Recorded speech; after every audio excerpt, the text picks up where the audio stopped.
Welcome to The Checkout. We catch up with previous Add to Cart guests and ask them 5 quick questions to get to know them better and leave you with a little extra inspiration to get you through your Friday. Today's checkout features Adam Sharon-Zipser, Director of Giftnote. Giftnote is a Shopify app which allows gift givers to have an SMS or an email arrive to the gift recipient within 30 minutes of their delivery. It solves the problem of impersonal, or even worse, unknown deliveries. Adam is also the founder of Elephant Room, an e-commerce agency that helps e-commerce brands grow through paid performance, website development, UX, integrations, analytics, and a lot more. They have worked with brands including Booty, Bedthreads, and Sir the Label. Adam, thank you so much for joining us on The Checkout. We had a great conversation around all things gifting and Giftnote, as well as the state of e-commerce, because you've got such a brilliant perspective across a wide lens, across some brilliant clients. But we want to learn more about you today. So I've got 5 quick questions for you. Number 1, what is the weird... Here we go. We already heard about your RM Williams present, the wardrobe. Yeah. But what is the weirdest thing that you've ever bought online? It's a good question.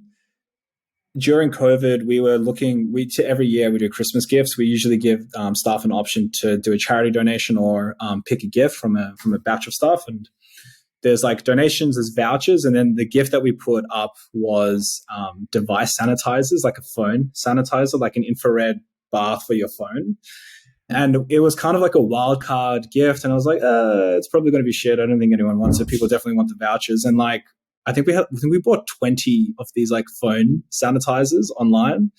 I don't even know where it was from. And like the box just came and I'm like holding these things and I'm like, wow, this is a once in a generation purchase. Yeah. Do they actually work? It's similar principles to like the baby sanitizers where there's like a UV bath and there's no water or anything. It just sort of kills whatever's on there. I don't know the science, but it was very popular and it was very unprecedented. It was something that I wouldn't expect to buy again. There you go. Fantastic. Do you get frustrated now buying gifts for other websites that might not be using Giftnote or having experiences that you go, this isn't optimal? Yeah, it's actually great customer service. Hey, I was like trying to buy from you, but your competitor has Giftnote, and maybe there's an in there. So really stir some shit with the customer service team. Fantastic. All right, number 2. Who is your favorite retailer? Wow. I mean, I don't think anyone's doing one thing incredibly well.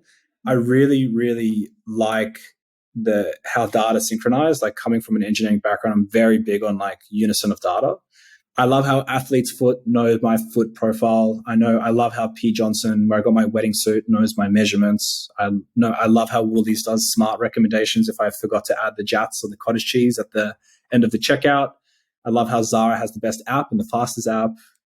Mecca for loyalty. I mean, there's definitely all these bits and pieces together.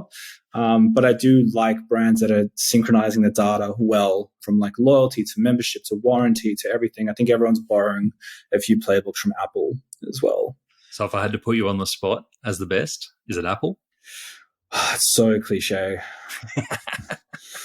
Sure, give Steve Jobs one more win. There you go.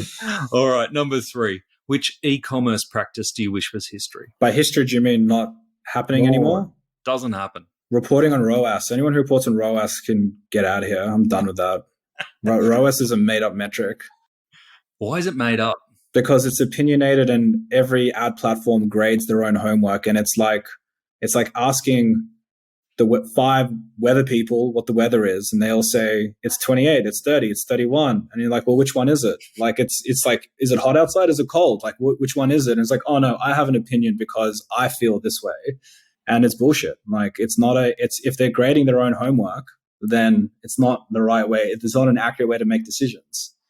Do you have any clients who insist on using ROAS? Yeah, for some clients, like it's a good signal on creative and miniature success. I think it works in a small microcosm of performance, but I think no, like it's not a practice. Like you can't just say, hey, we got a 20 ROAS for this client when it's like branded terms and non-branded terms combined. You're like, what the fuck? What is it? So I'm very passionate about that. We spend at Elephant Room like $80 million a year in paid media. Like it's a big problem.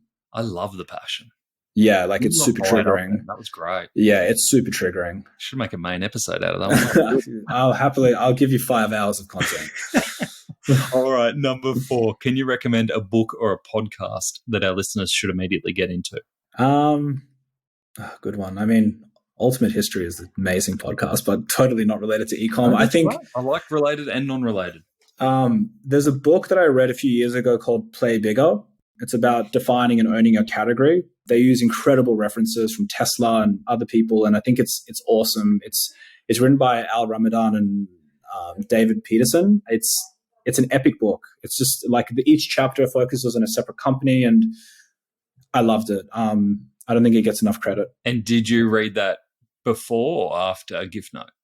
I think I've read that book 3 times. Okay. And I sent to actually one of our tech co-founder, Callum, when he was joining and we finished all the paperwork. I was like, I want you to read this book. It was over Christmas, and I was like, just punish it and come back to me. And it was like, you'll get an idea of like why gifting infrastructure might be a category in itself. And it helps like just quantify everything. Great tip. Thank you for sharing. All right, last one I have for you. Finish this sentence. The future of retail is? Personal, I guess.